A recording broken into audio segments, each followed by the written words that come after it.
पिछले 1-2 साल में किसानों का प्याज कौड़े के दाम पे बेचा जा रहा था। एपीएमसी मंडियों में चाहे महाराष्ट्र व अन्य राज्यों में किसानों का 2 रुपये, 5 रुपये, 8 रुपये इतने कम दाम में किसानों ने अपना प्याज बेचा है। तब सरकार चुप बैठी थी। बहुत दिनों के बाद, लंबे इंतजार के बाद अभी 1-2 हफ्ते के बीच प्याज के जो दाम है उसमें थोड़ी वृद्धि होनी शुरू हो चुकी है, लेकिन सरकार ने इस पर तुरंत एक्शन लेने का निर्णय किया है।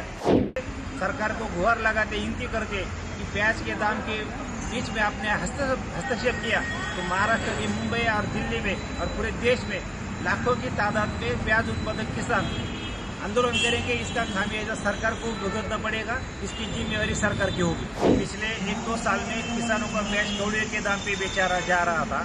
एपीएमसी मंडियों में चाहे महाराष्ट्र व अन्य राज्यों में किसानों का 2 रुपये, 5 रुपये, 8 रुपये इतने कम दाम में किसानों ने अपना प्याज बेचा है। तब सरकार चुप बैठी थी। संगठन के माध्यम से किसानों ने लगातार मांग की थी, चाहे राज्य की सरकार हो, केंद्र की सरकार हो। हमने आंदोलन किए, बड़े उनको ज्ञापन दिए, लेकिन सरकार ने कुछ भी इसके ऊपर कदम नहीं उठाए और हम पूरे घाटे में प्याज की खेती करते रहे। बहुत दिनों के बाद, लंबे इंतजार के बाद अभी 1-2 हफ्ते के बीच प्याज के जो दाम है उसमें थोड़ी वृद्धि होनी शुरू हो चुकी है, लेकिन सरकार ने इस पर तुरंत एक्शन लेने का निर्णय किया है।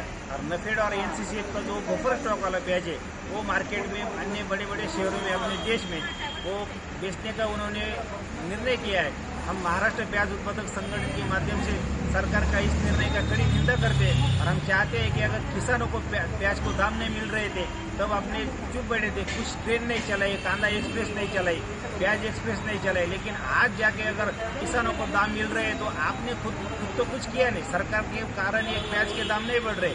जो किसान के प्याज को दाम मिलने के लिए उनका जो लागत मूल्य है अभी 3,000, 3,500 उनका लागत मूल्य हो चुका है, क्योंकि ये मार्च, अप्रैल, मई में हमने प्याज स्टोरेज किया है। उसका सड़ होता है, उसका वेट लॉस होता है। अगर ऐसे होने के बाद भी अगर किसान को हर साल मुनाफा नहीं होगा तो देश में प्याज की आपूर्ति कैसी हो पाएगी। अपने से गरीब जो देश है, वहाँ बांग्लादेश हो चाहे पाकिस्तान हो, अन्य देश, वहाँ हमसे ज़्यादा महंगे प्याज खरीदने वाले ग्राहक हैं।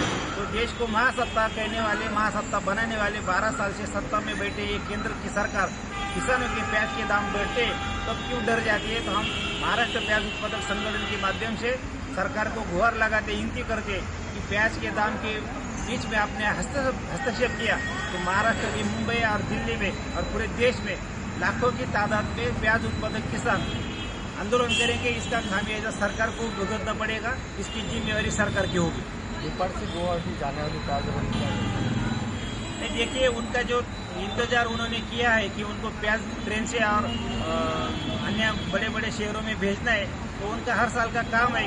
लेकिन हमारा तकरार और हमारी जो सरकार के ऊपर जो आरोप है ये है कि आप खाली प्याज के दाम गिराने के लिए क्यों आते हैं। आपको किसानों का प्याज है, उसका लागत मूल्य, चाहे खाद हो, पेस्टिसाइड हो, सीड्स है, लेबर चार्जेस है, उनकी महंगाई हर दिन, हर साल, हर महीने बढ़ रही है।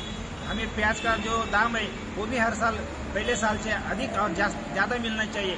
और ये जो ट्रेन है अगर वो पूरी रोक दी जाएगी तो हमें खुशी होगी। अगर ये ट्रेन प्याज की जो कांदा एक्सप्रेस अगर सरकार चलाएगी तो इसके कड़ी निंदा करेंगे और कड़ा विरोध करेंगे और संगठन के माध्यम से बड़े आंदोलन देश में और राज्य में होंगे।